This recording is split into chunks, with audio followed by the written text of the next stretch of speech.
രണ്ടിലയുടെ പ്രസക്തി തീർന്നു. ഇനി കേരളത്തിൽ ഒരു കേരള കോൺഗ്രസ് മാത്രമെന്ന് PJ ജോസഫ്. തറവാട് ഏതെന്ന് തെരഞ്ഞെടുപ്പ് മനസ്സിലാക്കി. ജോസ് കെ മാണി ഉൾപ്പെടെ ആർക്കും തെറ്റ് ഏറ്റുപറഞ്ഞ് തിരികെ വരാം. കേരള കോൺഗ്രസിനെ സ്നേഹിക്കുന്നവർ എല്ലാം മടങ്ങി വരണമെന്നും PJ ജോസഫ് പറഞ്ഞു.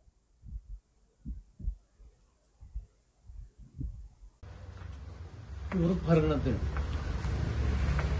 ധാർഷ്ട്യത്തിനെതിരെയുള്ള വിധിയെടുത്തു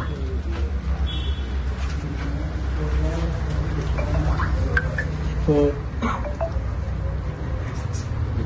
G. സുധാകരന്റെയും കുഞ്ഞികൃഷ്ണന്റെയും ശ്യാമളയ്ക്കൊരു ഗോവിന്ദന്റെയും വിജയം വിളിച്ചറിയിക്കുന്നത് യഥാർത്ഥ കമ്മ്യൂണിസ്റ്റുകാരെല്ലാം ഇത്തവണ യോഗത്തിലെത്തിയിരുന്നു. കാരണം ഇവിടെ ഒരു മാറ്റം, ഒരു ദിശാബോധത്തോടുള്ള ഒരു പ്രവർത്തനം ആവശ്യമാണെന്ന് ജനങ്ങൾ എത്തിയിരുന്നു. ഈ തെരഞ്ഞെടുപ്പിൽ കോൺഗ്രസ് പാർട്ടിയുടെ നേതൃത്വത്തിലുള്ള ഒരു വിജയമാണ്. അതോടൊപ്പം ഘടകകക്ഷികൾ നല്ല പങ്കുവച്ചിരിക്കുന്നു. മുസ്ലിം ലീഗും കേരള കോൺഗ്രസും എല്ലാം.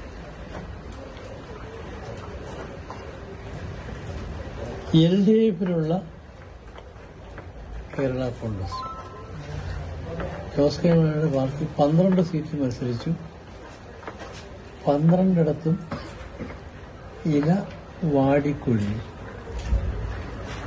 ചിഹ്നമില്ലാതായിപ്പോയി, അംഗീകാരമില്ലാതായിപ്പോയി. പിന്നെ അപ്പുറത്തുണ്ടായിരുന്ന ഗണേഷ് കുമാറിന്റെ പാർട്ടിയില്ലാതായി, ആൻരാജിന്റെ പാർട്ടി. അതുകൊണ്ട് ഇനി കേരളത്തിൽ ഒറ്റ കേരള കോൺഗ്രസ്.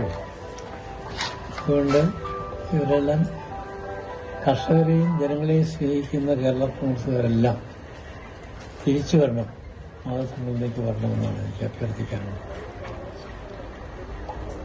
ജനനന്മ ലാക്കാക്കി പ്രവർത്തിക്കാൻ എല്ലാവരും ഒറ്റക്കെട്ടായി പ്രവർത്തിക്കണമെന്നാണ് എനിക്ക് അഭ്യർത്ഥിക്കാനുള്ളത്. ജോസ് കെ മാണി ഉൾപ്പെടെ ഉള്ള ആളുകളെയാണോ ക്ഷണിക്കുന്നത്?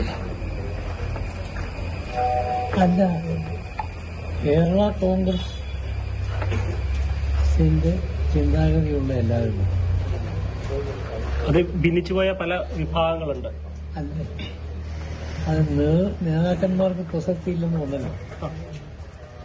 അപ്പൊ ജനങ്ങൾ തള്ളിക്കള